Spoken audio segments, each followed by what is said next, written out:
Habíamos dicho que Israel decidió tener distintos reinos y tener reyes, y con los reyes surgen los profetas. ¿Eh? Muy bien, el reino, que en principio era uno de Israel, se dividió en dos partes, el reino del norte y el reino del sur. ¿Eh?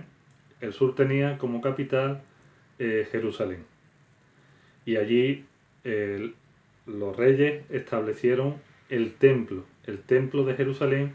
Dentro del templo se puso el arca de la alianza en el lugar más santo, en lo que sería el Santa Santorum.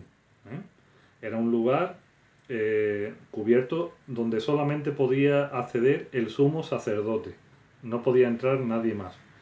Y no podía entrar siempre, sino solamente en la Pascua, en un momento especial, en una fiesta especial que se llamaba el Yom Kippur.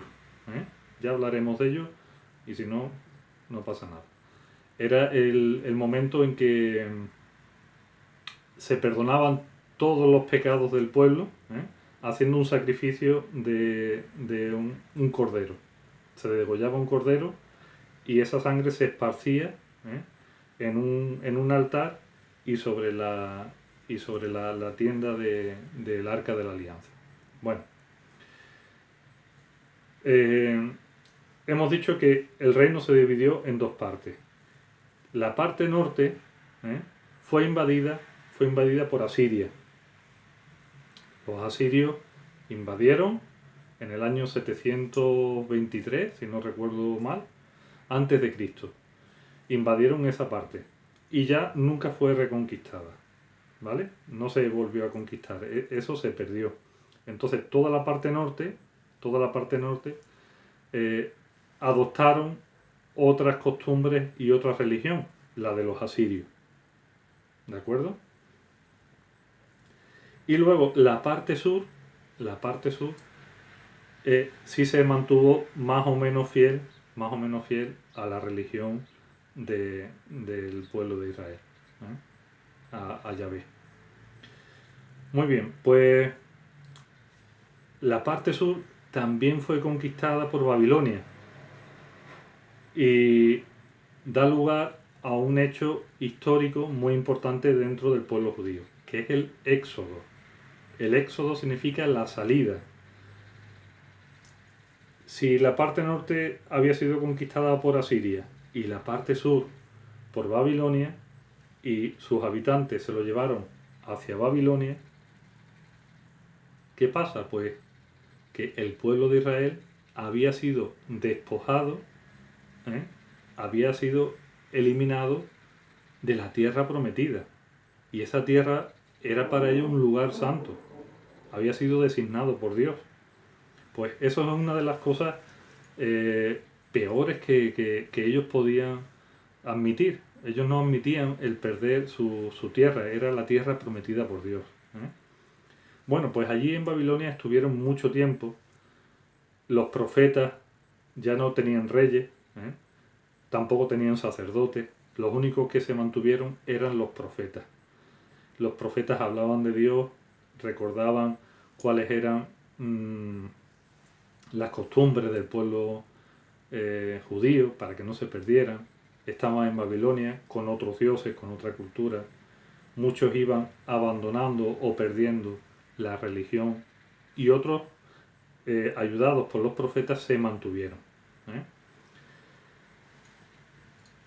¿eh?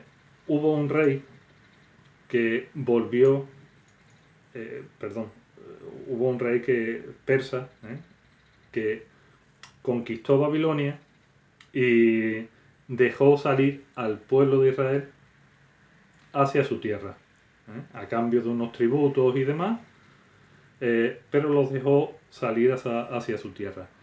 Y de esa manera restablecieron el reinado de ya en la tierra prometida, en la tierra santa, ¿no?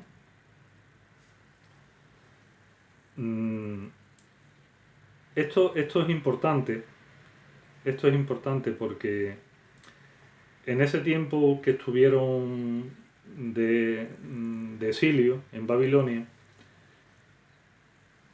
algunos profetas como Jeremías, Isaías, fueron fraguando la idea del Mesías, del libertador, del rey que gobernaría para siempre el pueblo de Israel, el que pondría la justicia sobre el pueblo y la libertad. ¿eh? Y esa era la concepción que ellos tenían de esa figura, no sabían muy bien cómo, pero era ese Dios hecho hombre, ese Dios, el Hijo de Dios, el Mesías, que vendría a gobernar sobre el pueblo de Israel y sobre todas las naciones de la tierra. Por lo tanto, ellos esperaban a ese gobernante. Y había dos corrientes también de pensamiento sobre esa figura del Mesías. Una figura que esperaba a un gran guerrero, un gran señor, un gran soberano que estuviese por encima de todos los pueblos de la tierra, de manera que Israel gobernase a todas las naciones de la tierra. Y había otro pensamiento sobre esa figura, sobre ese Mesías, que era más espiritual. Se refería al gobierno de Dios, al gobierno de Dios en el corazón de cada hombre.